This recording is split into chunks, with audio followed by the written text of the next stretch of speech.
আসসালামু আলাইকুম। অষ্টম শ্রেণীর সুপ্রিয় শিক্ষার্থীবৃন্দ, আশা করছি তোমরা সকলে ভালো আছো। আজকে শুরু করব তোমাদের জীবন জীবিকা বইয়ের 113 নম্বর পৃষ্ঠা থেকে আয়নায় নিজেকে আবিষ্কারের অনুভূতি। আয়নায় নিজেকে আবিষ্কার করি, এই বিষয়টি নিয়ে তোমরা পড়ে নিবে। এরপর আমরা শুধু ছকটি দেখব। এখন প্রথমবার, আয়নার সামনে দাঁড়িয়ে কথা বলার অনুশীলন করা, এতে নিজের খুঁত বের করা সহজ হয়।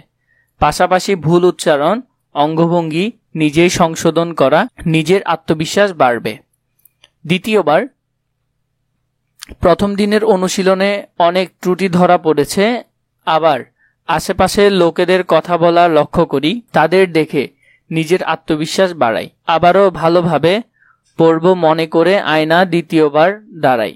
তৃতীয়বার, জনসম্মুখে নিজেকে উপস্থাপন করার প্রতি সম্পূর্ণ বিশ্বাস হয়েছে, সঠিকভাবে উচ্চারণ এবং মনের মতো সবকিছু উপস্থাপন করতে পেরেছি। প্রয়োজন অনুযায়ী অঙ্গভঙ্গি সঠিকভাবে দেওয়া যায়।